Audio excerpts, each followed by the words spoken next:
Welcome to the Hollywood Outsider, an award-winning weekly entertainment podcast. In this episode, we will be discussing the Oscar nominations, of course, our favorite movie theater memories.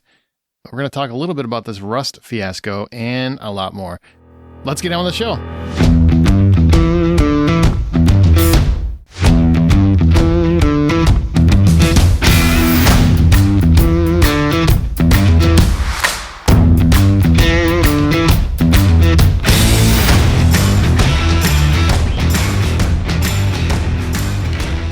My name is Aaron Peterson. Joining me today are my fellow host, John Davenport. Hey, buddy. How you doing today? Wonderful. Troy Heinrichs. Yo, yo, yo. And Amanda Sink will not be joining us due to a work complication. Remember, you can always find more information at thehollywoodoutsider.com. You can join our Facebook group, The Hollywood Outsider. You got to look for it. It's a private group. Or we're on Twitter at BuyPopcorn. What's up, guys? You know, I got a lot going on. So everything is up. Everything's up. Everything's good. I'm feeling it, man. I'm feeling the mode pretty well. That's positive. I just thought Amanda got snubbed. That's all. That's why she wasn't here. She didn't get nominated again. It sucks. It's sad. Ay, pobrecita. Do any of you guys ever watch the, fairly certain I know the answer to this, but do either one of you guys watch the Oscar nomination unveiling where they actually read it in a room and everybody's captivated? No. They televise that shit? Oh, yeah. Somewhere, E or what have you. It's on. Oh, E. Oh, that's one of those cable channels, isn't it? It's a Kardashian network, or it used to be. I don't know what it is now. Oh, I thought that was that other one. It's no. It was what Bravo. That's the Kardashian network, I thought. No, it was E, wasn't it? It was the former Yeah, it was Kardashian the E network, network. and then they went over to E because they got more popular. Yeah, it was the E network. Oh. Because don't you remember, like, it used to be entertainment news, then all of a sudden it's just Kardashians all the time. Are we going to complain about that? Like, we're going to go ahead and like pull up our lawn chairs so we can start complaining about MTV not playing music anymore? I think it was snubbed that the Kardashians weren't the ones actually presenting the award announcements today. MTV. It's the first fucking letter. Yeah. No. Movie. No. Television. We won't talk about that, but I do want to television. I do want to mention the Razzies because they came out with their nomination. And to me, I've been saying this for a long time. I think the Razzies are a joke that is 20 years old, stale. It's just not funny anymore. Where they nominate the worst in movies, nobody cares. They think it's a funny thing. Ha ha ha. Whatever. But if people like it, they like it. I just don't see the point of trashing things constantly. I just don't see the value in that. But they just nominated a 12-year-old kid for the worst performance of 2022, Ryan Kira Armstrong for Firestarter. And she was fine. I saw Firestarter. It's not a good movie. It's actually a bad movie, but she's fine. She's not awful. She's not great. But I mean, isn't this like just shitty trashing a 12-year-old kid? I mean, that business is already super difficult for anyone young, and there's so much on their shoulders. I just feel like we're, I don't know, instigating bullying, I guess, at that point. I mean, if you think about it the other way, though, I mean, this is the one award that she'll win. Stop. Oh, you freaking monster. Why do I try? Why do I try? I don't know. I don't know. Like you know what? Troy's life is so, like, he always sounds so happy and upbeat, but he's like one of those crying clowns. He's just the whole time. I don't know. I'm so happy. I feel like that was his best joke in years. So yeah, it really I'm going to give him props for it. And it was horrible, and you should be ashamed of it. But I can't stop laughing. So if a 12-year-old can use an iPhone, a 12-year-old can deal with the heat. That's all I'm saying. No, that's not how it works, Troy. That's what they do constantly on Snapchat. They just get berated by their friends. This is just another friend that doesn't know them. It's like 12 million friends. Yeah, their friends are one thing. When it's 12 million people, completely different thing. It's a completely different weight. You'll never be famous enough to find that out, Troy. Jesus. But, wow.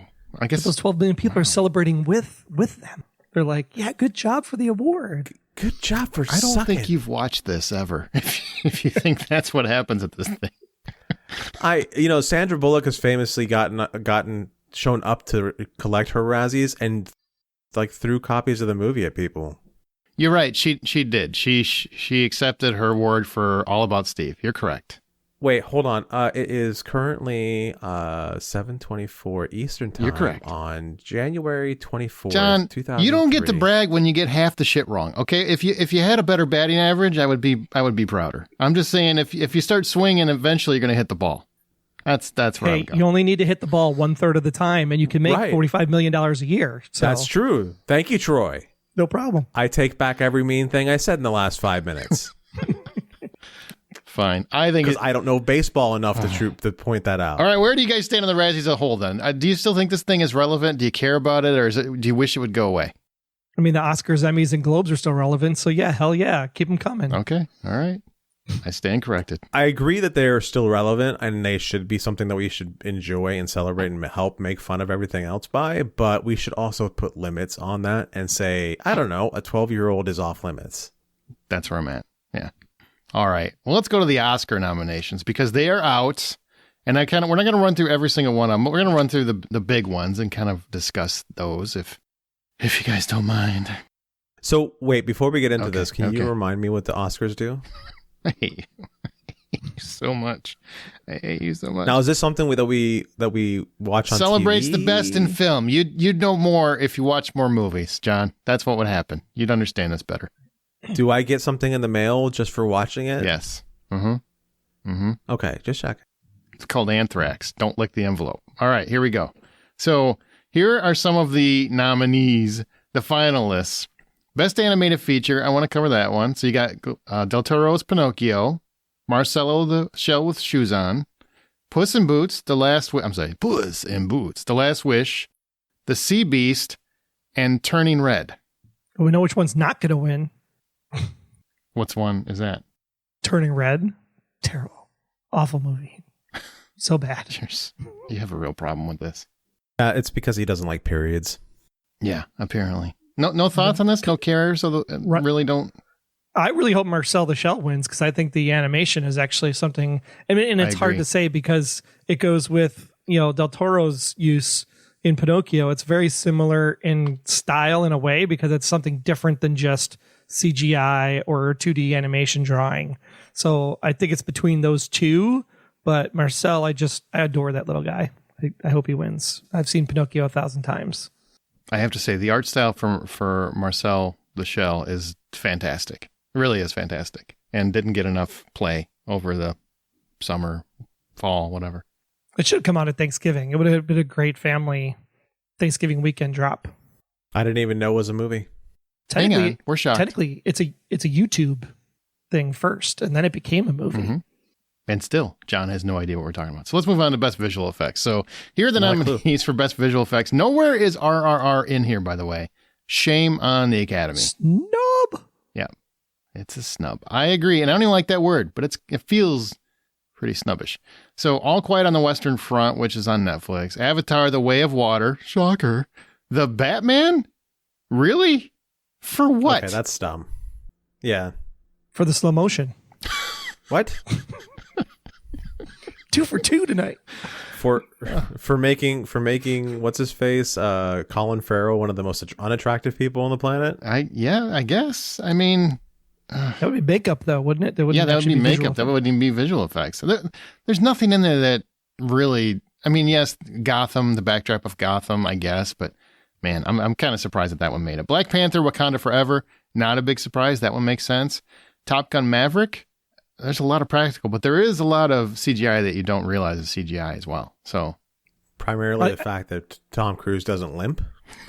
The fact that Tom Cruise looks the same as he did in the first movie. That's the effect, for sure.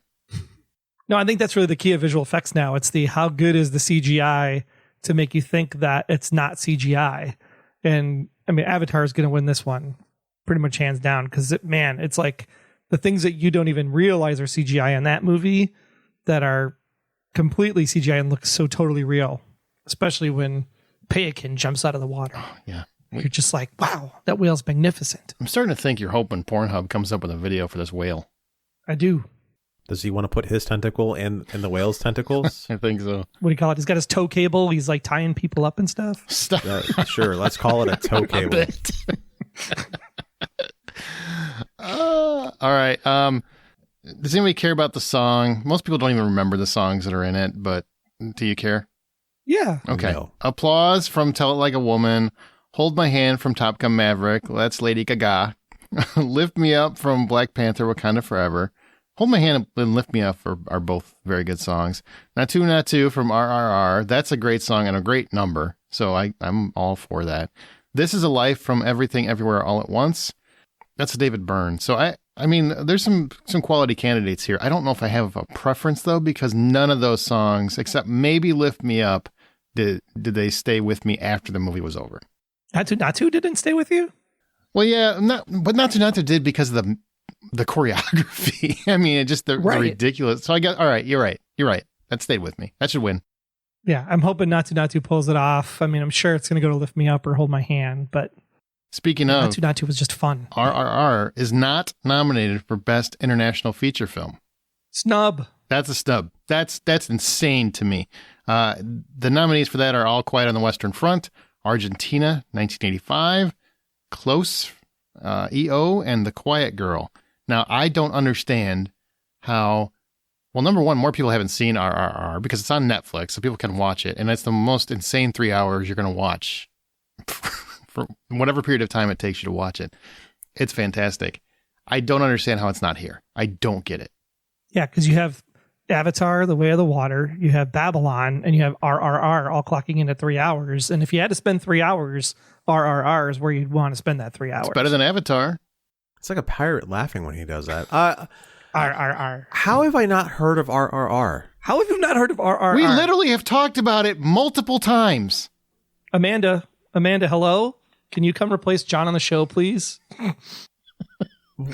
Have we talked about it multiple times? She answered her phone that fast. I do not think so.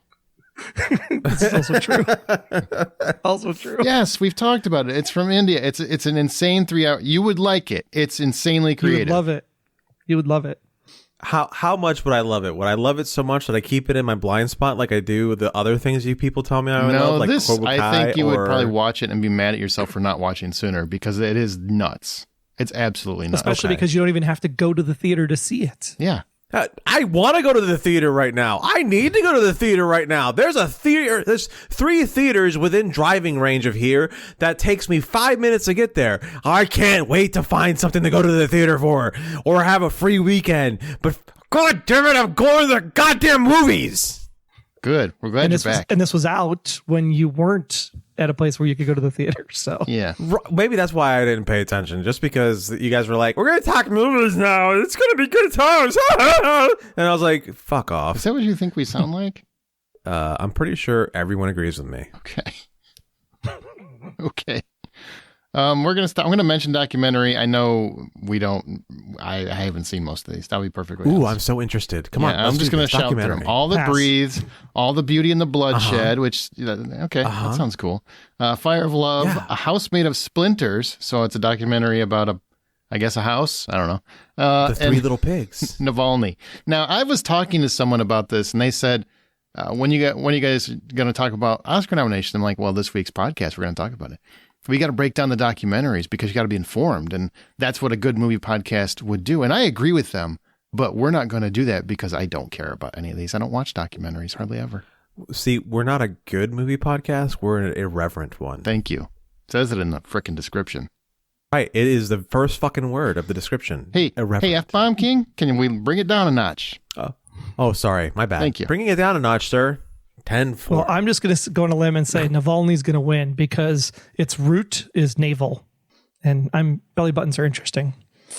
Okay, you went from great joke to trying too hard, all in the same a 10-minute span. Like that's where it went. This is a wild ride so far, Troy. Okay, we're gonna jump keep it to interesting. Best Original Screenplay, and in case you didn't know, adapted screenplay, if it's a sequel, has to go into adapted. It's not original because it's based on existing characters. Fun fact. So original screenplay, The Banshees of Inisherin, Everything Everywhere All at Once, The Fabelmans, Tar, Triangle of Sadness, which Triangle of Sadness is a much better movie than people knew about because most people haven't seen it. So I recommend you check that out. That said, original screenplay, I don't know how it's anything but Everything Everywhere All at Once. I also don't understand how Fabelmans isn't adapted. Isn't it adapted on his life? Shouldn't it be? And his family? Yes. Like I saw that when they announced this, I was like, like Like, I don't understand. Someone explain the rules to me again. Well, they had to put Steven Spielberg someplace. And should have put it in an adapted screenplay. I don't I completely agree with that. On the same token, I get they're saying it has to be, they're adapting it from material. But if you're adapting your own life story, that has to be somewhere under adapted. I feel that's not original. You're just, and he's gone on record that most of that is accurate to his personal life, to his recollection. Right. Because if Everything Everywhere All at Once does not win this category because The Fabelmans is here, I'll be pissed. We'll have words. There may be some slapping. Shit. And he's back. All right. Recovered. Best adapted screenplay, All Quiet on the Western Front, Glass Onion, and Knives Out Mystery. That's why it's in adapted, because of the previous movie. Living, Top Gun Maverick, and Women Talking. I'm just waiting to see if John makes a joke that he's going to regret next week. Nope. All right. That's good. No, I've actually been practicing not crossing the line because apparently I do it way too much at work. That's a good call. For this one, I'm going to go Glass Onion personally. I think Top Gun Maverick, though, is a pretty good story, but I feel like it's a story it's not that complicated. No, not at all. I'm pretty sure you can just copy and paste from Star Wars and A New Hope. One of them, any of them. And I did see Women Talking. It's a good movie. I didn't love it, though. I mean, the source material is very, very hard to watch. I will say that. But I feel like it's not as powerful as the material should lead you to think it should be. Right. But were you listening? Stop it. I was. Stop it. All right. I didn't think Glass Onion was as creative as the first one. I like the first Glass Onion better, so I'm going to vote for Top Gun on this one. Okay. All right. Well, it's got... I don't have a dog in this fight, but Glass Onion should win. It's got Christopher McQuarrie on it, on Top Gun. So, I mean, I can't go wrong with that. But yeah, see? All right, 2 for Glass Onion. Or no, wait, you said Top Gun. I'm sorry. I said Top Gun. I was he said Top tuning Gun. him out completely, and I was hoping for myself. All right, Best Supporting Actress. You said Top Gun. I said Glass Onion. That's 2 for Glass Onion. Okay, then I'm right. Glass Onion. Then you're right. What the hell just happened? I don't know. I stopped paying attention to you talking, and I got lost in where I was. You're like, John's going to screw up somewhere. Yeah. Best Supporting Actress. Angela Bassett for Black Panther, Wakanda Forever. Hong Chow for The Whale. Carrie Condon for The Banshees of Inisherin. Jamie Lee Curtis, Everything Everywhere All at Once. Her first Oscar nomination ever, if you can believe it. And Stephanie Hsu for Everything Everywhere All at Once. I personally believe that Jamie Lee Curtis and Stephanie Hsu are going to cancel each other out.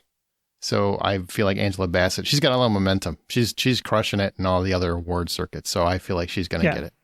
Very powerful performance. Mother scorned, mother trying to fight for her kid. You know, she's lost her entire family. It's a really powerful performance. Even though, like, Jamie Lee, she's like super great in that movie. She's so good. And Stephanie being the way she is in that movie, and the driving force as the daughter. I mean, all three, it could go either way for all three of these ladies, to be quite honest. And, you know, if it was the Globes, then Jamie Lee would win because that's obviously her first nomination. So they'd give her the award just because that's what the Globes would do. But I think Angela's going to take it. Well, she just was nominated and she didn't get it. She was beat by Angela Bassett. I know. So there, Troy. I don't know if your point was quite your point. I think Stephanie should get it. I think Stephanie was like freaking fantastic. She was, and very underrated. And I really haven't heard her name pop up much throughout.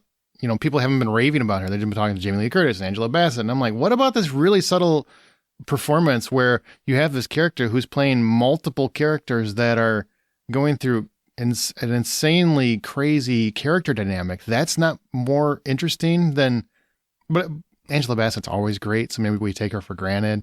Jamie Lee Curtis is always great. Maybe we take her for granted. So I don't know. None of them are wrong to me. Yeah. Best Supporting Actor. This to me is the easiest one of all of them. Brendan Gleeson, The Banshees of Inisherin. Brian Tyree Henry for Causeway. Judd Hirsch for The Fabelmans. Barry Keoghan for The Banshees of Inisherin. Ki Hai Kwan for Everything Everywhere All at Once. Sold. Yeah. That's who should win. Okay, I'm just going to go on record that if Ki Hai Kwan does not win, this thing is broken because he should sweep this. This thing is broken. Just broken. You're all broken. Every single one of you. The entire awards. Absolutely. In fact, if he doesn't win, I want Will Smith to go up and smack whoever does win because it's bullshit. He should be taking that award and taking it home. And also, second note, Judd Hirsch for the Fabelmans? He's in it for 3 minutes and they aren't that freaking powerful. That's ridiculous. I don't understand. I like Judd Hirsch a lot. I think he's because it's the Fabelmans. Yeah, well, I know it's Spielberg, right? Doesn't it feel like they're just giving it to Spielberg at this point? Yes. Is that wrong? I thought I said that. It's a good movie, but I wouldn't have put Judd Hirsch in here. It's an excellent movie. I think Michelle Williams is even kind of a stretch because she's kind of over the top. But I understand that one at least. Judd Hirsch is literally in less than 5 minutes of the film. Less than 5 minutes. And it's not like Dame Judi Dench, where she was extraordinarily powerful and captivated, and that's why she won for 8 minutes of screen time. This is a performance that I think is really kind of forgettable. Dame Judi Dench even did more in Spirited than Judd Hirsch did in The Fabelmans. Mm-hmm. I think that one's that's a wild call to me. Wild call. But it's the Oscars, and sometimes the Academy makes things that don't make sense. All right, lead actress. Cate Blanchett in Tar, Ana de Armas in Blonde. Stop it. Andrea Riseborough from To Leslie, Michelle Williams, The Fabelmans, Michelle Everything Everywhere All at Once. Before I go on my tangent, either one of you have an opinion on this? Ana de Armas in Blonde, that seems like a bit of a stretch from what I understand. Yes, it's a bit of a stretch. It's a huge stretch. I say it gently because I love her. Mm-hmm. I don't think she should be nominated in this, though. Have you seen this movie? No. I couldn't. I started it, Why am I surprised? And I couldn't. Why am I not surprised? I started it and I went, yeah, I don't have the frame of mind or the proper intent in watching this right now. It is an abysmal film that is nothing but Andrew Dominik, who's the director, his apparently utter disdain for women, as far as I'm concerned. I think it's a really horribly realized biopic, but Ana de Armas does do her best. I have no fault with the movie lies with her. Her performance is very, very good. It's not great. It's very good. But the movie is atrocious. I just do not see any value in that film whatsoever. But, I mean, if you want to nominate her, I'm okay with it, I guess. It's just, I feel like there is, man, Danielle Deadwyler, who was in Till and deserved a nomination. The fact that she doesn't have one, whether she won or not, the fact that she doesn't have a nomination astounds me, because in my mind, none of these women, and Michelle Yeoh would be the close second for me, none of them come close to her performance. Her performance was off the charts. And I know you guys haven't seen it, but if you saw the movie Till, her performance is phenomenal. And it was carrying a lot of traction going in here. I do not understand how several of these women would be better than her. I just don't. Yeah, especially Ana de Armas, because like that, I think that was just it's Marilyn. So we got to make sure that Marilyn's represented. Yeah, reviews weren't great. Audience scores weren't great. I'm really shocked that one's even there. And it's nothing against her. I think Ana de Armas is a very talented actress. It's just, I just don't see that it fits, really. I don't get it. And Cate Blanchett, that movie sucks. Tar sucks. It's not a good movie. She's great. I understand her nomination. It sucks. She's awesome. It sucks. It is the worst. She is an actress that never does wrong, right? She is just good no matter what the movie is. It's just that movie is so boring and monotonous, and who gives a shit? I mean, it's just, you will check your watch so many times, but her performance is captain. Like, she commands the screen, but it's not enough to make the movie good. And that's saying a lot, I guess. So I guess of this list, I'm pulling for Michelle Yeoh. Oh yeah, Michelle Yeoh for sure. For sure. Best picture of the year. Yep. All around. Oh, Michelle Yeoh, let's do it. Super, super good. Gonna watch it after we're done. Well, that's going to take you a few hours, so I hope you're ready. And how about we take a vote? Best editing, maybe we should only allow movies that are less than 2 hours long, just on principle. Hour and a half. That's the threshold. Best lead actor: Austin Butler, Elvis; Colin Farrell, The Banshees of Inisherin; Brendan Fraser, The Whale; Paul Mescal for After Sun; and Bill Nighy for Living. Do you guys have a favorite here? I have not seen a single one of these movies, so I cannot say anything other than Brendan Fraser. See, the thing is that Austin Butler, very much like they did the side-by-side comparison of Freddie with Rami Malek. Mm-hmm. You know, when you look at that performance at the end of Elvis and compare it, he's Elvis. I mean, he's really, really spot on with the performance. So it's hard not to think Austin Butler is going to take the lead here. But man, the way Brendan Fraser just transforms himself in that movie and how good the movie is, like this would be, I'd love to see him win. I'd love to see a steal, but I think it's going to go Austin's way. See, I firmly believe that a performance that is original is more impactful to me than somebody in a biopic. And I know they're still doing the work and they're doing a great job. And apparently Austin Butler still can't shake the Elvis accent. I don't understand that, but whatever. And he did a great job as Elvis. Don't get me wrong. I think he inhabited Elvis and he brought Elvis to life in a way that most actors have only wished they could do. But Colin Farrell in Banshees of Inisherin, he made a character that I didn't expect from him, and it's a wonderful performance. And then Brendan Fraser in The Whale is transformative. I just, like you were talking about, Troy, I honestly believe it's probably the best performance of the year. Either one of those two guys get it, I'm okay with it. I feel like Austin Butler it's more interpretation and impersonation than it is his own original performance. If that makes sense. Yeah. I vote originals all the time. Best director. So you got Martin McDonagh for The Banshees of Inisherin, the Daniels, Daniel Kwan and Daniel Scheinert for Everything Everywhere All at Once, Steven Spielberg, The Fabelmans, and I love that movie. I just feel like you're getting a lot of free passes here, buddy. Todd Field for Tar, no. Ruben Östlund for Triangle of Sadness. Obviously, I'm pulling for Everything Everywhere All at Once. Has to be. I mean, the amount of like how they directed it, how they positioned the staircase scene alone at the end of the movie is just visual art as they're going through. I mean, Steven Spielberg, it's like, yeah, it's a great job, but it's like, it's no different than anything he's done before. Except there's a great joke at the end that really trusts the audience. I mean, it's a really, really quick joke at the very, very end, the last shot of the movie that I think only Spielberg could do.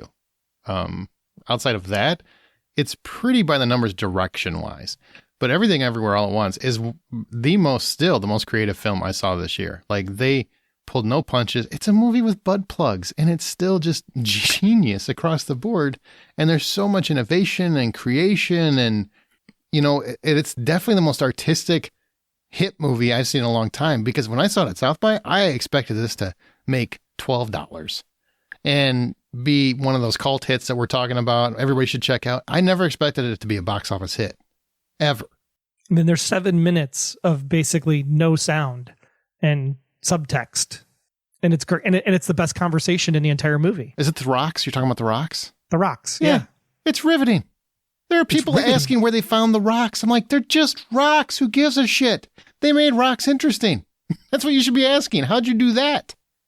Spielberg ain't never. How'd you get the rocks? How'd you get the one rock to slide over to the other rock? Why wasn't there any paper or scissors? Feels like a missed opportunity. Okay, Best Picture. Here you go. Here's all the finalists for Best Picture. I'll read through them and then. Which is still dumb. They need to go back to 5. I'm good with this. I like this. I like it. It's ridiculous. You know that there's only one winner. Like, narrow it down. This is how they open it up. They did this the year of Dark Knight because they wanted more representation of blockbusters, right? More popular. And this is probably the best collection of different kinds of films I've seen in a long time. I would give you that. But it's like, if you're going to do 10 people here, you got to do 10 people across the board. Oh, God. It seems ridiculous. We don't need that much ego It's just stroking. to fill time so they can show trailers through the entire award ceremony and make it 4 hours long. You say that like it's a bad thing. I like that. I'm okay with it. All right. Best Picture finalists are All Quiet on the Western Front, Avatar, The Way of Water. What? Best movie? No. What? The Banshees of Inisherin, Elvis, Everything Everywhere All at Once, The Fabelmans, Tar, Top Gun Maverick. So Tom Cruise got nominated. It just, he's a producer. He's not a star that he got nominated for. Triangle of Sadness and Women Talking. Now, I want to start. I just want to mention Women Talking because, like I said, hard subject matter and and it's a good movie. I think it missed the window for great. But to me, it's surprising that it's a performance-based movie. Like, it's really about performances that bring that movie out and the writing. And there are no nominees for performances for that film. Right. That's surprising to me. That's what I'm saying. Like I think there's 6 out of this list that would really qualify as Best Picture. Who would be your 6?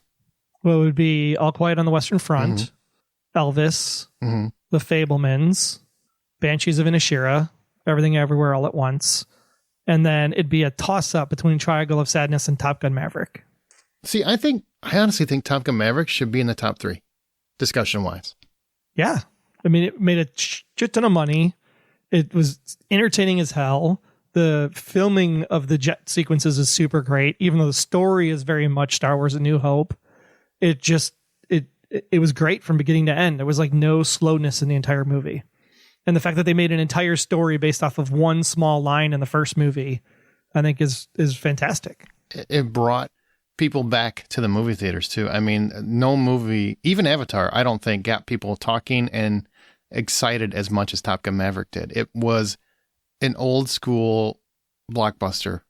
You know, it wasn't just technical effects. It wasn't just what could James Cameron do. It wasn't any of that. It wasn't superheroes. It was an old fashioned blockbuster. And, you know, it was Tom Cruise doing what Tom Cruise does.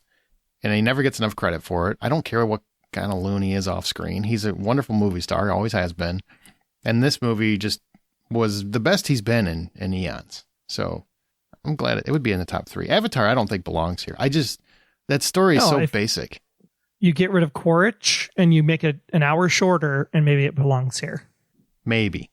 Because the story itself was actually not bad once it got going, but the fact that you got Quaritch as the villain was just a dumb choice. And I feel like, doesn't it feel just like The Fabelmans feels like, hey, we love Spielberg, and I get it, I love Spielberg too, where it feels like a, hey, here's to you.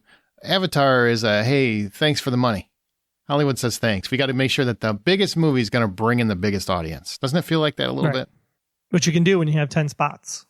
Well, that's kind of the point of 10 spots. I have a hard time believing, as snobby as the Academy can be, that they really believe Avatar: The Way of Water is one of the best pictures. Yeah, no. Yeah. Everything Everywhere All at Once. Taking it home. Should. Absolutely. Absolutely should. Whew. That's quite a list, though. Okay. We're going to change scenery. Now, we'll recap the Oscars once the winners are announced. But those are all the nominees, so I would like to know. Hit us up on social media. Let us know which one are your favorites, which ones you consider snubs. I don't really like that because I just feel like it just means that your favorite wasn't voted for. It doesn't mean that it was necessarily snubbed, but I'm sure sometimes there are. Adam Sandler for Hustle. You know, poor guy never had a chance. Uncut Gems never had a chance. So maybe there is a snub thing. Dude, Hustle was a great movie. And he's so good in it, and nothing here. So good in it. So good. Are we doing the contest again this year? The Oscar contest?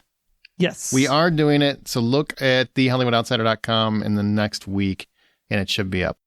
Amanda is taking care of that, allegedly. Now we're going to talk about Rust. Now, I don't want to go on too long about this, but this is, I mean, everyone knows the story. Alec Baldwin fired a gun that killed cinematographer Helena Hutchins, and now we've been waiting for details, and it's been decided that Alec Baldwin and armorer Hannah Gutierrez-Reed have been charged with involuntary manslaughter for the death of Helena Hutchins. Was this the right call? I'm going to go ahead and say that it is the right call. And the reasoning behind it is that if they were a couple people who were on the street testing out a gun and this all was an accident, they would be equally as charged for this, and or much more quickly charged than these two people were. So yeah, I think this is called for, and it's important to go ahead and charge them for this. SAG came out, the Screen Actors Guild, and immediately said that this is not right, you know, basically defending Alec Baldwin.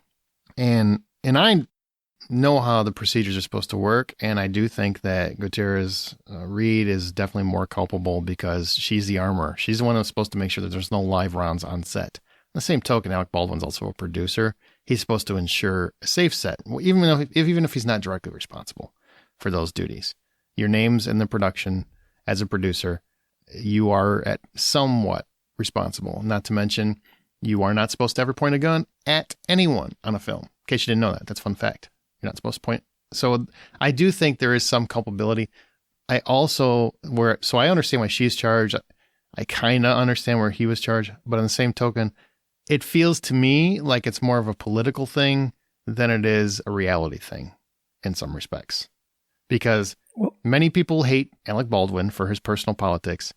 And I just feel like it feels like, that's just a gut feeling, that it's a lot of that is involved here. And he didn't do himself any favors. Don't get me wrong, I am not freaking defending him. Because as far as I'm concerned, shut up. We said that when it happened. Why are you why are you going and doing interviews and everything else when the family is still grieving and you're taking all the attention and putting it on you because you're worried about your own ass? That's really all that was to me. That was textbook narcissism. So I'm not defending him in any way, shape, or form. I'm just calling it as I see it. Right, but ultimately, the whole purpose of of charging them and making them face their charges is to allow a jury of their peers to either say that they're guilty or say that they're not guilty. That's right, because they've only been charged. They haven't been convicted. Yeah, they've only been charged.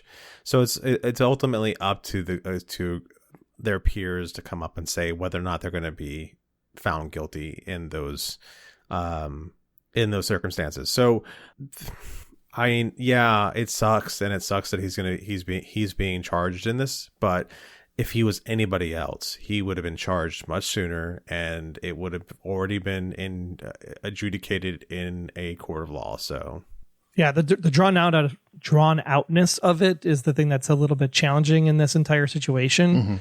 Mm-hmm. I've watched enough TV that I know how to play lawyer. And in this case, the definition of involuntary manslaughter is very similar to what happens in a car crash with someone that was involved with alcohol or drugs, where the motorist never intends to actually kill anyone.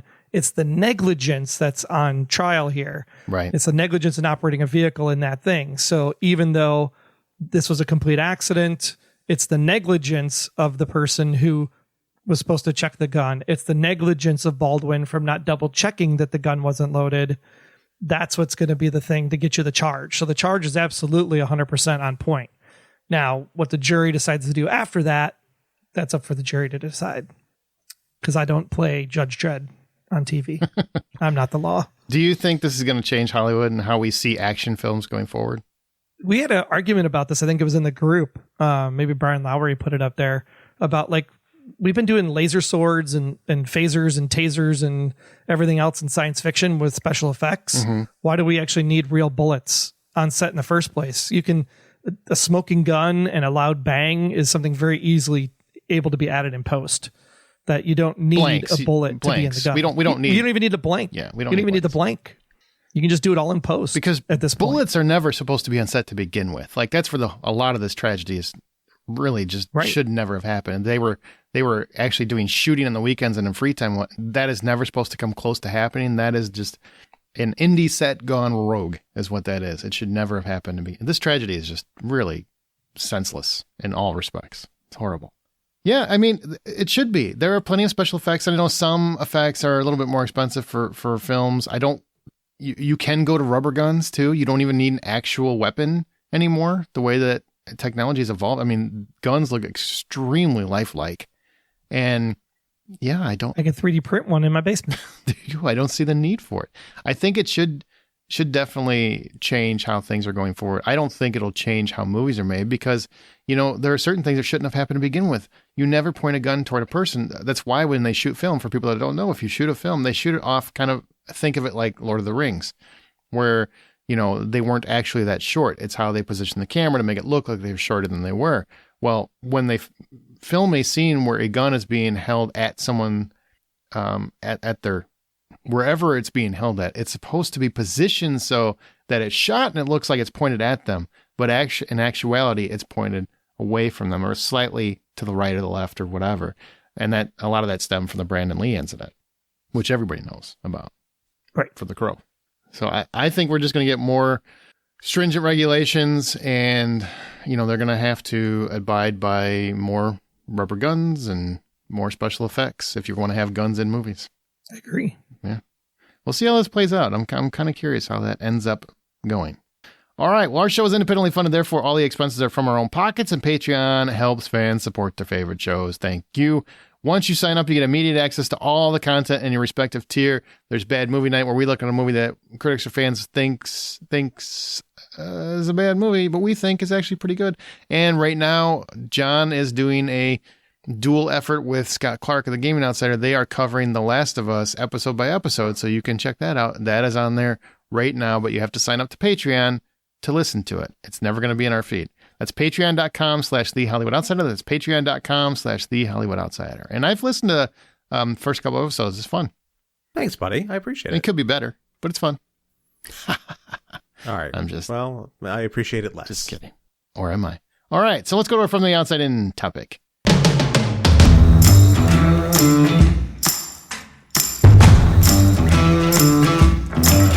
Okay, this week we had a lot to talk about with the Oscar nominations, so we wanted something just easy and loose to talk about for our topic. And with movie theaters kicking back into high gear, which they are, the box office is rebounding. There are movies that are actually doing well long term. A Man Called Otto is actually holding in there pretty well. Megan was a hit. Avatar's, I mean, there's a lot more movies that are gelling and finding people. Thank God we're getting back to where I am a big fan of going back to movie theaters. So we thought, let's have a conversation about our favorite experiences over the years in a movie theater, not just recently, but like as a kid, a teen, whatever, and why they impacted you so much. So first off, what's your most prominent memory of seeing a movie in a theater as a kid? And John, I want you to go first because I know you grew up in Panama, so I don't know how many movies you got to see in a theater as a kid. I didn't really get to see that many movies in the theater. I do remember there was one time one of the parents took us all to go see Top Gun in the theater, which was a lot of fun. But I don't remember that one nearly as clearly as I remember the one that sticks out the most, which was we were in the States on vacation. It was summer, and a little movie called Gremlins was out. And we went and saw that in the theater. And I remember being so excited to go see it because I wanted to see cute little fuzzy monsters and I wanted to see scary monsters. And I thought that was a good idea. My older brother and I were so excited. My little sister, not so much. My older brother and I were actually like hiding our face from the screen when it was starting to get scarier and scarier. Meanwhile, my sister's sitting there laughing her ass off the entire time, enjoying the hell out of the movie. So it was a fun family experience, which in the history of going to the movies, I can count on one hand how many times the whole family went to a movie like that. Oh, that's the best time. I think the best time. Yeah. What about you, Troy? What's your most prominent memory of seeing a movie in a theater as a kid? Yeah, it wasn't so much this happened in the theater, but coming out of the movie, it's been burned into my brain ever since, and it's very hard to go back and watch this film. And it's why I so love the ride at Universal when E.T. said my name when I came out. But after we saw E.T., I was pretty young. I think it was 4 or maybe 5 years old. We came out of the theater, and I was like inconsolable. Like screaming for E.T. to come back, that I literally was like ripping out of my parents' arms, like trying to get to the back window of the car, because I seriously thought that like when he took off in the spaceship, like the movie was real and like outside was the same as inside the theater. And I thought like E.T. was up in the sky, and I'm like reaching for E.T. to come back. And it's like that's going to be ingrained in my brain forever. It's my first, like, it was like my first memorable, like, going to the movie experience. I remember being very, very, very young when that came out and going to my mom and just telling her, I think I love Gertie, because, you know, she was young. It was like my first probably little crush or whatever as a kid. And I just found her so adorable, and I would follow Drew Barrymore as a career as it went on and stuff. And it's like, oh, what a rough road she had, but love her. I've always loved her since that movie. But that one broke my heart. I rewatch it every few years, and it still gets me. Just not the extended edition version. That's a little weird. Yeah. Oh man, I remember when he changed it, and it was, you talking about how they took the guns out and everything. Well, and the ET floating in the bathtub, and yeah, that didn't, all the extra stuff that they added in. Yeah, it didn't work. Should have left it alone. No. Should have left it alone. Agreed. My favorite memory as a kid is Indiana Jones is my favorite franchise by far, even more than Spider-Man. And when Temple of Doom came out, I said Temple of Dune. That'd be a nice crossover. Indiana Jones and the Temple of Dune. Sure, make it a lot more interesting. I want to see that movie. But when Temple of Doom came out, my whole family went because I loved Raiders so much that, you know, I mean, I had an Indiana Jones hat, I had a fedora, I had all that. I was running around with a really crappy whip, and causing a lot of neighborhood damage. So everybody knew how much I loved that movie, The Raiders of the Lost Ark, how much I love that movie. So they all came with me to see Temple of Doom. And that was an amazing moment. From the second the movie opens and Anything Goes starts going up until like the last credit, I don't think I moved. I don't think I ate popcorn. I don't think I did anything except was fixated entirely on the screen. I was absolutely captivated. That movie is still my favorite movie theater memory of all time because it's just my whole family was there and they were there because of me. They really, I mean, they wanted to see the movie, but they wanted to go because I was so excited to see it. And I don't think I've ever been that excited to see anything in my life. And contrary to what some people like to say now, I still feel that movie is fantastic. Memories maybe affect that. I don't know, but it's my favorite Indiana Jones movie. Not the best made, but my favorite. Who are these people and what do I have to do to hurt them? Oh, the people that don't like Temple of Doom. There's a lot of them, man. Yeah. Even Spielberg doesn't like it. He bitches about it. Spielberg's wrong. Yeah, I know. Right? It's because it didn't have the comedy. That's why people don't like it. I think it was too dark. They thought it was too dark, right? It was one of those movies where Indiana Jones shouldn't be that. I mean, he's bringing a kid around, which would probably be seen a whole different way in this day and age than it was in the 80s. I mean, it's like, well, what did you do? Did you kidnap a child? Where did this child come from? And why is he never mentioned again in any of the other movies? That was a prequel. Is he dead? What happened to Short Round? We never got that story, which I'm still waiting for, Short Tales on Disney or something. Because Gay Kwan is back. Go ahead. Let's make that series happen. I'm excited. What about as an adult? What's your prominent memory recently? As an adult, probably the most. I mean, I feel like Endgame we've talked about so much in this show, so I'm going to skip that one. But Endgame is that was a great movie theater experience, just seeing that with a crowd. But I would say honestly, Jurassic Park. It's probably as an adult, and I was a very, very young adult, but I was technically counted. But seeing dinosaurs on the screen that looked like dinosaurs, that was an amazing thing to see in a theater. Like absolutely phenomenal to see. I mean, it blew my mind as a very, very young adult. It blew my mind to see that on a movie screen in 1993. Took my breath away. What about you, John? I think in that same vein, as a young adult, I would say it would have to be The Phantom Menace is one of my favorite movie theater memories. Not the movie itself, but the process in which I got to go see it, which was I organized a huge group of my friends because that was a thing we used to do back then. And I went and I had friends at the movie theater that I would go see and be like, hey, hook me up. And they would totally hook me up. I would be paying for it, but they would still get me tickets way before they're allowed to really sell the tickets. And I would still get tickets to things. And then they would, before they opened the theater up, I had friends who would let me and my friends get in first and pick out our seats. And just, well, number one, just the sheer fact that I used to be so much cooler. I believe that is a little bit frustrating because as an adult, I could never be pulled off the kind of cool that I was, where I just like snap my fingers and shit just happens. I don't know what happened or where I took that left turn. However, yeah, like I remember having to wait outside because one of my friends couldn't make it there on time. And he finally shows up because I have his ticket and I walk in and the movie had already started and one of my friends is sitting next to my girlfriend at the time. And I go to sit where he's sitting and he's looking at me like I'm the a-hole. And I go, what are you doing? And he's like, well, I'm watching the movie. Why are you in my way? I'm like, because you're sitting next to my girlfriend trying to talk to her doing the movie. And he goes, oh, this is your girlfriend. I'm like, yes. Troy, what about you as an adult? And I think this probably is why I take depression meds today. But I had this one moment where we were watching Inside Out. And I had like totally in my head made up this thing where Bing Bong was going to be the one that gets them back to Command Center, right? Ooh. And they're on that train and they're climbing up a thing. That didn't work out. And then Bing Bong obviously does not make it up to the top of the Command Center. And I again, was inconsolable. My kids are like, I'm never going to the movie with dad again. Like, kind of awesome. Like the guy had to come by with a mop afterwards because dad was just, I mean, I must have had an imaginary friend when I was a kid and it unlocked some kind of memory or something. Mm-hmm. But I've never like projected a movie and like been so wrong and then have it be so tragic at the same time.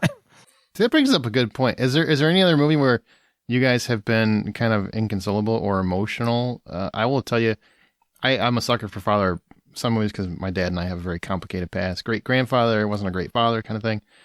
But when I saw Frequency, I've talked about this before, but as soon as you get to the ending, I'm still, to this day, I'm just crying like an idiot. But in the movie theater, I was just bawling watching the end of that movie because it's very emotional. It's very much about a father and son reconnecting and then showing that their life is now all the memories that they have now. And I'm like, just all of that was like, that's how I felt the whole end of the movie in that movie theater. It was kind of soul crushing, but also just really, really full of hope, I guess, from my own personal situation. I have the same sort of reaction to Big Fish. And the reason why I had that sort of reaction to Big Fish was because the whole time I'm watching the movie, I'm like, this is my mother. Aww. I'm watching a story. This is before she even passed, but you know, the whole time I'm watching it, I'm just thinking, this is my mother I'm watching on the screen. Somebody who has all these amazing stories, and she always had amazing stories to tell us. And they always had some sort of feeling behind them and or something fantastical about them. And it wasn't until after she passed, especially after she passed, my brother, my sister, and I were standing together, and we were looking at the people who had shown up for her memorial, and we had the exact same moment that not Hugh Grant. What's Kenobi's name? Ewan McGregor. He plays the young version of the father in that movie. I'm thinking, anyhow, Billy Crudup, right? Or Billy Crudup's looking at the people who showed up to the wake, and he's seeing all the truth in all the stories that the father was saying. And my brother and I especially had that exact moment to. Even to the point where nowadays, when we refer to our mother to each other, we refer to her as Big Fish. Aw, that's really sweet. Yeah. I mean, Wildcats, when Goldie Hawn wins at the end, it's moving. It's awesome. Really? Did you see that in the theater? You know, I'm just kidding. You know, you brought this up. You opened the door. I'm gonna go ahead and go through this. I can remember. Remember, it's got to be, I don't know why you had like to have this. seen it in the movie theater. It can't be something you watch later at home. Come on. That's the whole point of the freaking movie topic. theater. Dude. We talked about this. Nope. Well, whole topic. We talked about Don't care. My Whole real topic. one. All right, fine. My real one was when we went with, I think it was 10 of us to The Last Jedi opening weekend. It was like the Friday afternoon. And to see 10 40-plus-year-old people just puddles when Luke dies. Like that, like to know that we've been through all of this, because most of us were born right as Star Wars came out. Like Star Wars was our life, right? Born in late 76, early 77, you know, like we've lived Star Wars. And so to get to that moment and see Luke die, it was just like nobody talked to each other after the movie. It took a good 10 minutes before someone's like, hey, want to get good ice cream? So it was a bonding moment at that point. Did you guys, speaking of Star Wars, I think John mentioned earlier, by the way, the trailer for Phantom Menace was really cool to see in a theater. That was an experience. That was cool. But also, I remember seeing Empire Strikes Back in a movie theater. And that's the crazy part, is when you tell your kids or you tell people today, and you know, you didn't have the internet. You didn't know that you're for sure getting that third movie and that Han Solo was gonna make it. You know, spoilers weren't around, so you had no idea. So it really seemed like Han Solo is freaking dead. Like, he's dead. I'm never gonna see Han Solo again. What kind of sons of bitches are running this movie? And it ends on such a dire, dark note. Like, there's no hope really at the end of that movie. That I don't think you could have the same impact today. Because the internet would, you know, you would have an idea of what was coming in 2 more years. You would have an idea of what they had planned for the future. So-and-so was already signed on for the next movie, that kind of thing. Like all that stuff the information is already out there. So you're not really impacted the same way we were back in the 80s when that happened.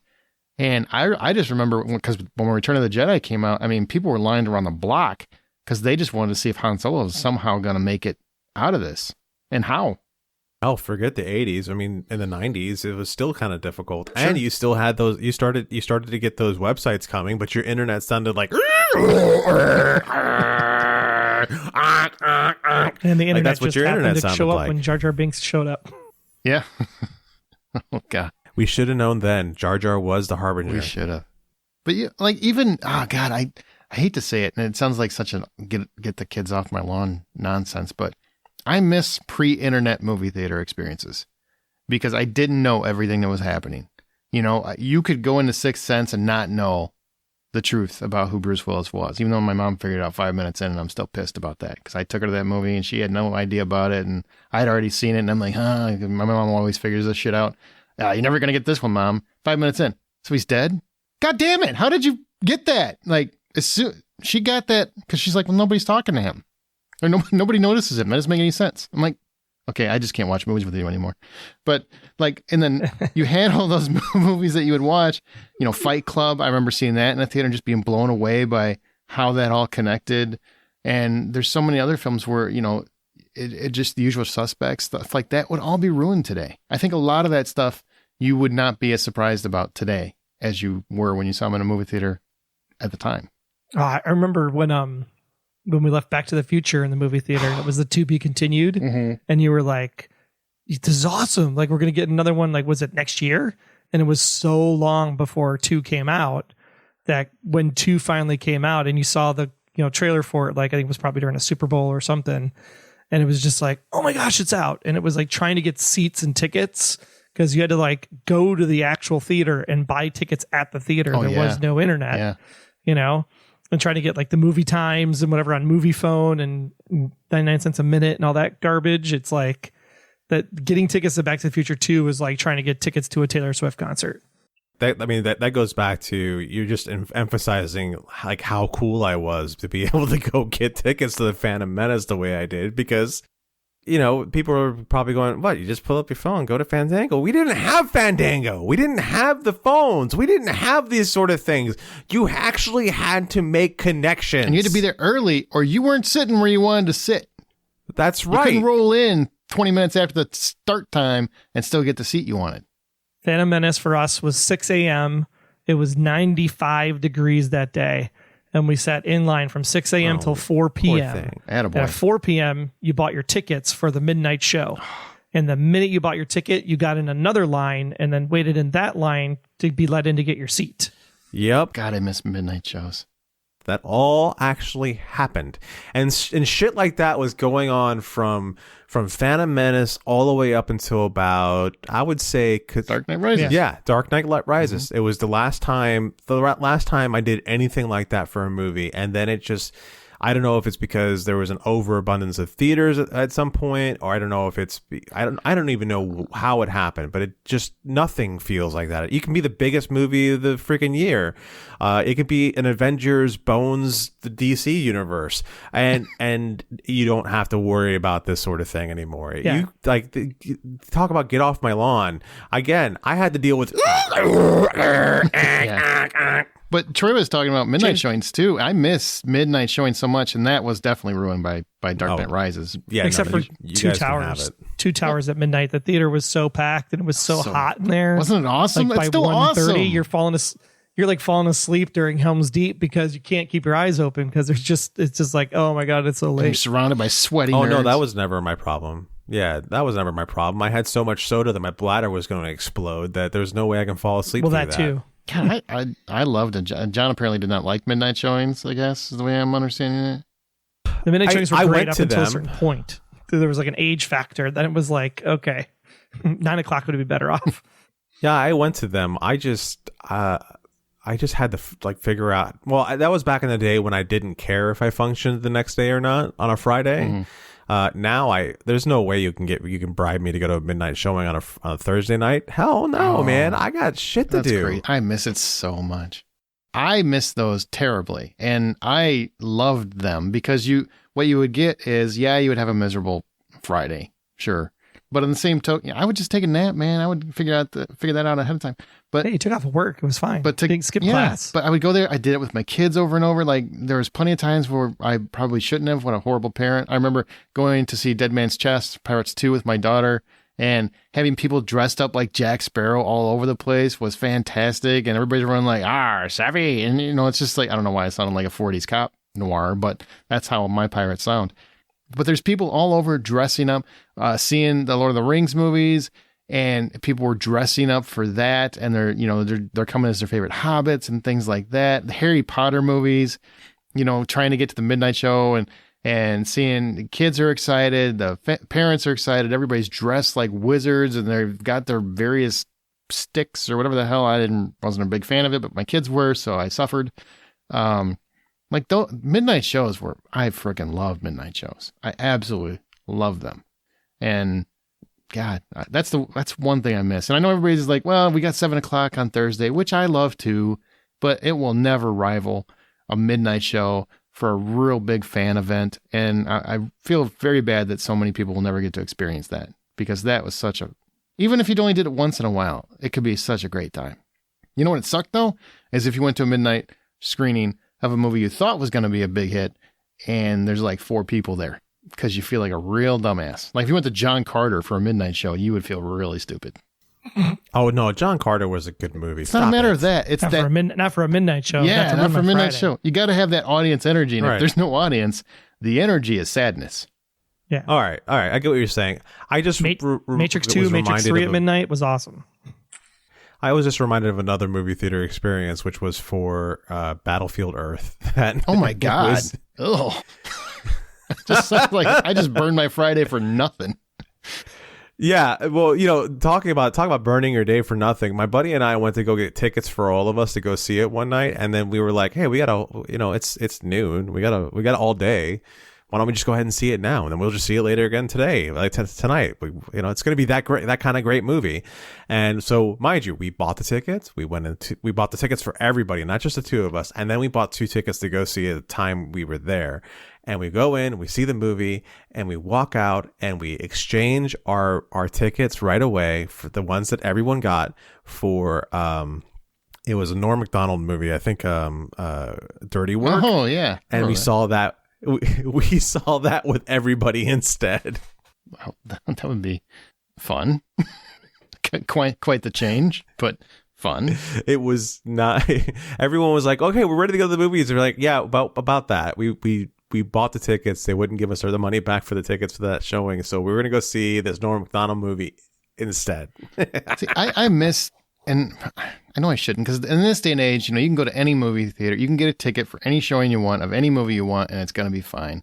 Where I remember just waiting in line for Batman, waiting in line for Return of the Jedi, waiting in line for all these monster hit movies. But you literally would get in line for the kids. Let me explain.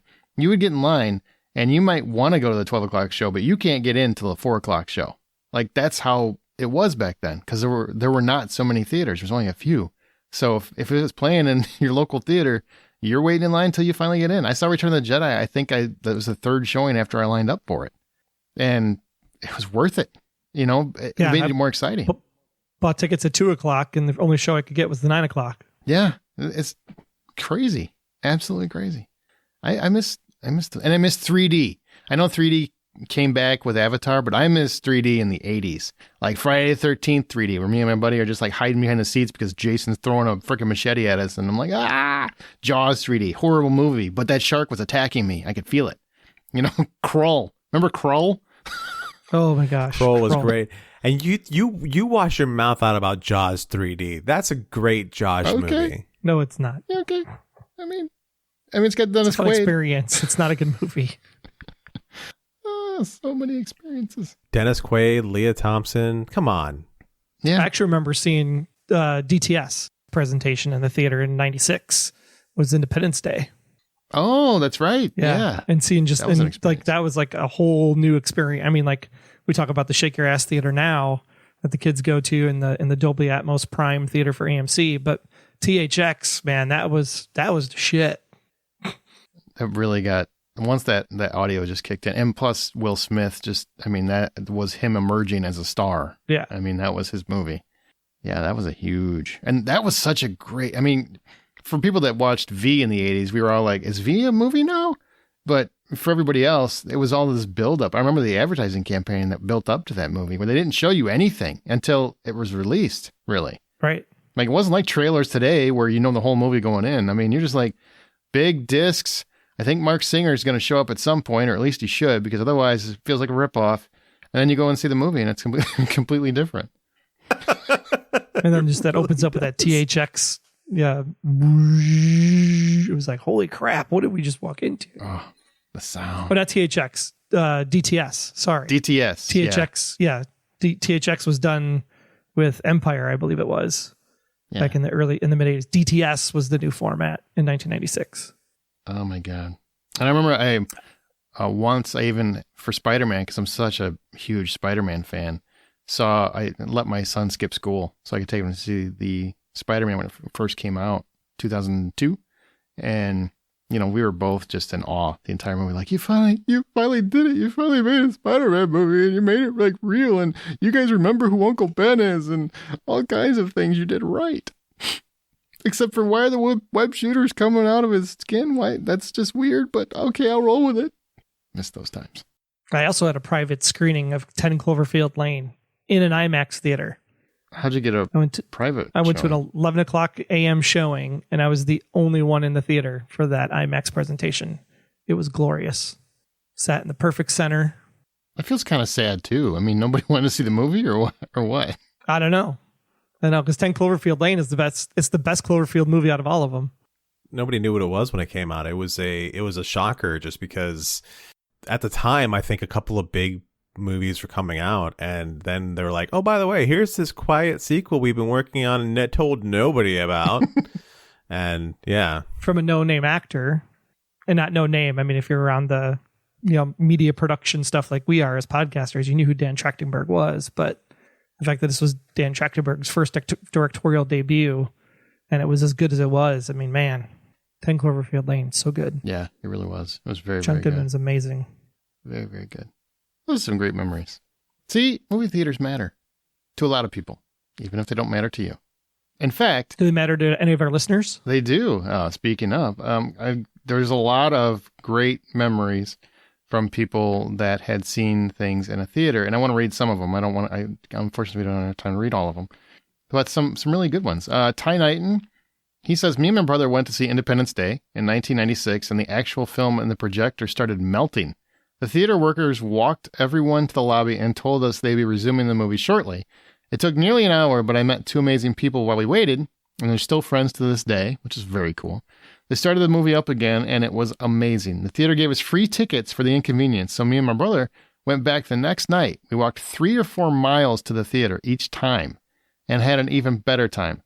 It was funny because we couldn't find not one adult to bring us. I was 13, and it was my first time seeing a big blockbuster in the theaters. This is my favorite movie theater experience and the story of how Independence Day became my favorite movie ever. That's an amazing story. That's cool. That's the power of a communal experience like movie theaters. And I sure hope people that are 13 or 14 still have that experience today. I mean, those kinds of experiences. Jennifer Miller, in 1985, my brother and I were latchkey kids. Once a week, we walked to the theater and watched a movie. That summer, we saw many movies, but Goonies holds a special place in my heart. I know Troy's listening now. Mm-hmm. This was before everywhere had stadium seating, so we went to an early screening to ensure we could see the screen. The theater was practically empty, thank goodness. The Baby Ruth scene had us laughing so hard we were crying and couldn't stop. I missed the whole next scene because I turned to my brother and cracked up all over again. It was such a pure, happy, wonderful memory of my childhood with my brother at the movies.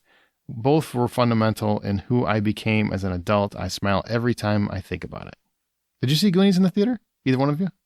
I did see Goonies in the theater. Wasn't that a great memory? Nope. It's a great memory. Chocolate? And I think it was the same year that Clue came out, and I had to run all over town trying to see all 3 endings. Sons of bitches couldn't put them all in the same movie. When it came out, for people that didn't know, each movie had only one ending. Like if you watch it now, you'll see all 3 at once. But each one had only one ending, so you had to go to different theaters. And I went to every showing we had in town but 2 of the different theaters it was playing in had the same ending. So I never got to see the one where everybody did it till home video. Damn it. Nate Bruce, favorite movie theater moment is when the reveal of John Kramer was alive in the end of Saw and the entire audience gasped. That'd be a great one to see. Oh, yeah. Kaylee Phillips. I like this. My mom brought me at 11 and my brother 9 to go see The Ring. I've always loved horror movies, but couldn't hang with this one. During the funeral scene where they do a quick shot to Amber Tamlin's deformed face, I screamed shit and shoved my face on my mom's shoulder. And then that final scene, the whole theater was audibly horrified. And even my mom muttered, and oh my God, I can't wait to show my kids The Ring someday. Jesus. Jason West. Anytime I get to take my youngest son, who is autistic, to the movies, and he can be himself, is his favorite moment. We have to wait 2 to 3, sometimes 4 weeks after movies come out and sit in the back row, but it is worth it. He gets so excited, jumps up and down when he is happy.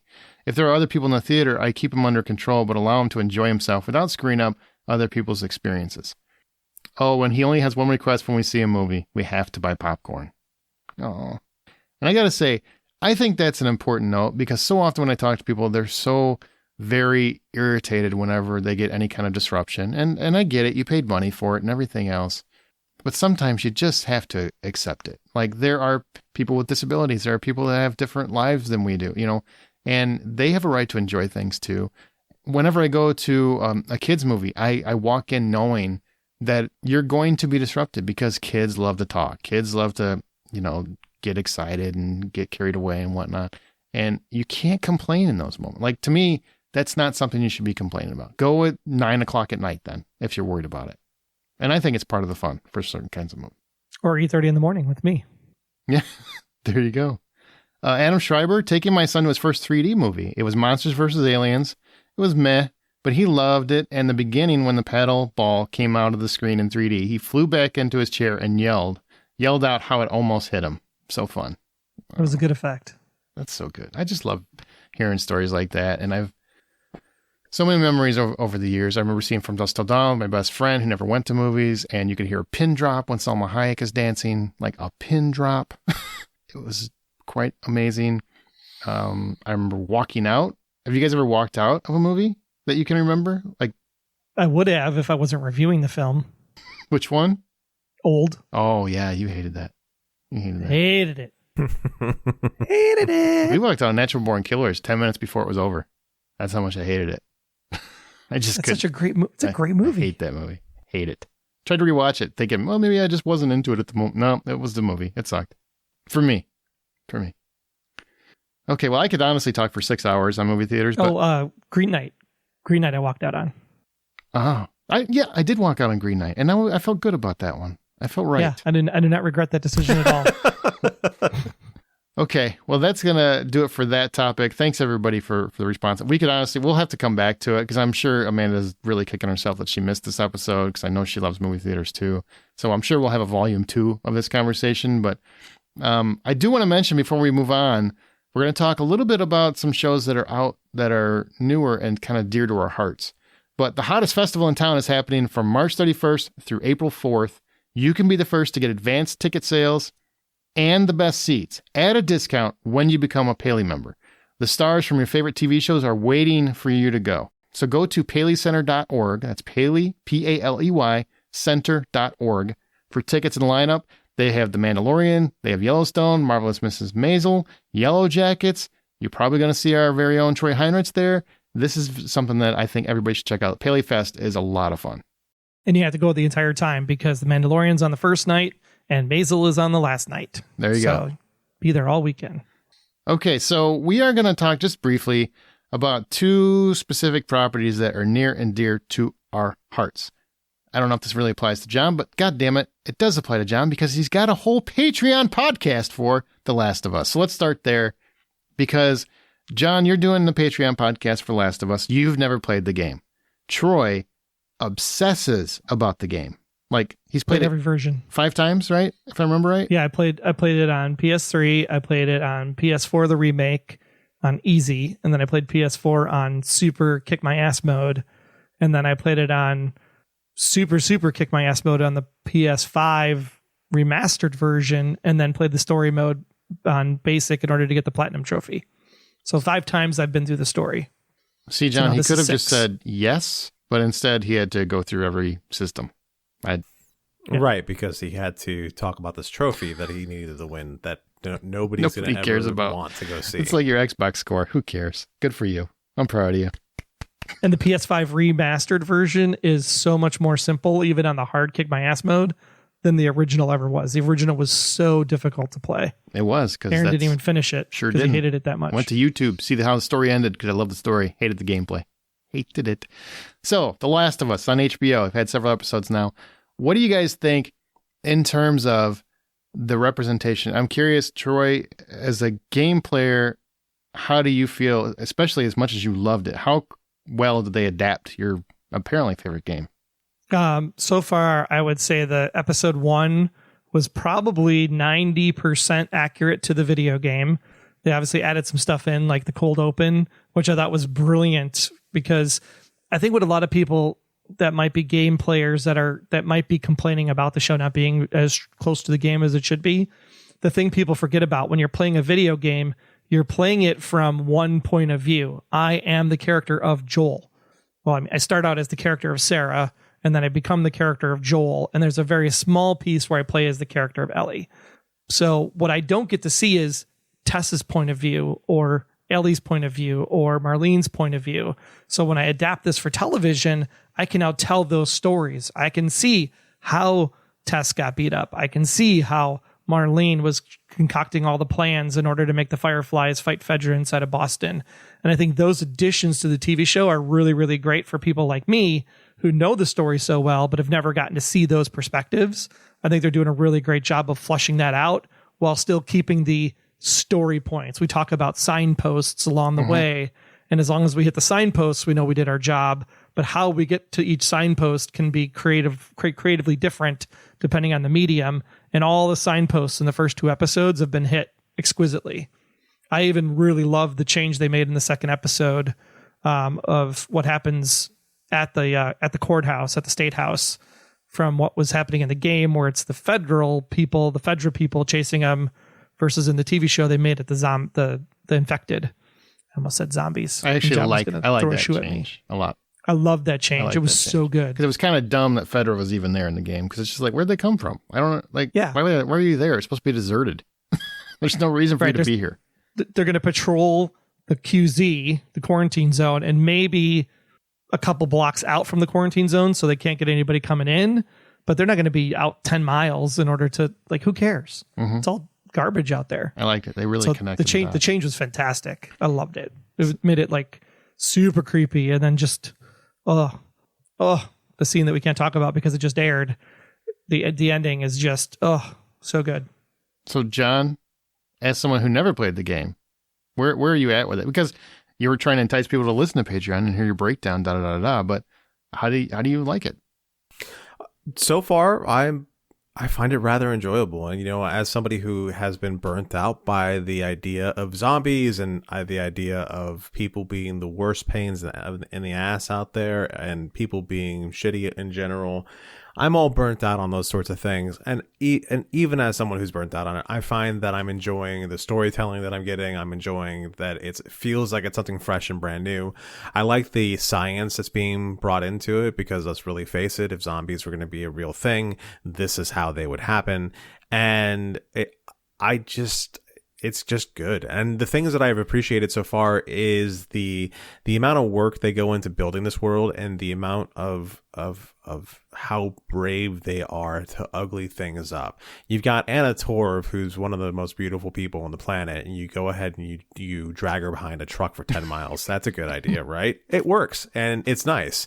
You've got anybody else, they just seem, to me, like the differences between this or The Walking Dead is, sure, everyone in The Walking Dead seemed kind of dirty, but they were still kind of pretty, and that's not happening here at all. It's a much more much more richer, much more intense kind of feel to it. And also, I'm enjoying the nearly 100% practical effect makeup you're seeing on the clickers, and just how different everything feels. So yeah, I'm digging it. It's good times. I'm very, very excited that the clickers are more, which are basically some of the accelerated monsters in the game that now on the show, that they're primarily practical effects versus CGI. I really feel like CGI would have diluted the effect a lot of their ability to terrify absolutely. us. Practical effects to me always are more terrifying than anything CGI has ever done. So I'm happy they went that way. And I personally love that they have I was really, really concerned if you're making a TV show because they really want to get you to root for the hero or respective hero, who's Joel in this game, played by Pedro Pascal. I really thought they were going to water him down and make him a much kinder, gentler soul. But because in the game, he's willing to basically throw Ellie to the wolves if need be, because he really doesn't want to help her at all. Like, he's very much a guy who's focused on where he's at in life, and this is not his problem, and he doesn't trust that he should be helping her, and this is going to backfire on them. And they've held true to that. They've held true. Like, he is an asshole for a big portion of the game. And, but the game has hope. And I feel like the TV show is following the same beats. And if it follows the same beats, I can't wait to see how this thing ends, because it's really captured what I love about the game, not the gameplay, but the story of the game. And, you're in for a lot of cool rides if it sticks to the game. Yeah, lots of good twists and turns. And I love watching people like John who haven't experienced the story, and just watching their reactions and hearing how they viewed the story and what things that they were like shocked by, cried by, angered by, like just hearing the stories like it's fresh material again and not 10 years ago. It's just fascinating to me. Okay. The other one I want to talk about is Night Court, because Night Court is back. Am I the only one that has seen the new version, or did you guys? I watched it, but with the sound off at a bar. Okay, so that's I didn't get to actually watch it, but I did see the actors, and that's definitely kind of got the idea of who was who. But no, I have not actually watched the episode. That's not the same That's thing. not watching it. No. I watched the first episode, or what was the first two episodes. I think it was a part 1 and part 2 where they're trying to bring Dan Fielding back into the story in a way that sort of makes sense. And I am not hating it. What did you find about it? Because here's, if you don't know, it's Melissa Roche plays Abby Stone, who is the daughter of Harry Stone. She comes back to Night Court, brings Dan Fielding back into the courtroom, only this time he's a defender, where he was a prosecutor in the original series. What did you like? What don't you like about the revamp then? The things that I do like circle all the way around Dan Fielding. That's about it. I like the fact that he's still pretty much the same person. I like the fact that John Larroquette hasn't lost the beats in which Dan Fielding works in, and he may not seem as crass or dirty as he seemed in the original series, but he's so smarmy still, and he's such a smart ass still as far as the kind of things he's willing to say and what he can get away with. I do like those story beats. The thing that I noticed, because I just rewatched the original series a couple months ago, and it feels a lot like it's in the same universe. They did bring back a lot of the same courtroom features, or at least rebuild that courtroom, like that hallway in front of Judge The Harry's, cafeteria is the same. The cafeteria seems like it's the same. It seems like it's been updated, but it's the same. Even the fact that the cafeteria has the part where they serve the food from, but so far as I can tell, there's nobody serving food, and there's no food to pull from there. That's true. So it's like they thought far enough ahead to be like, all right, well, we're not. They wouldn't actually pull out this stuff over time, but they would make it so that people weren't actually using it. So I thought that was a pretty neat touch.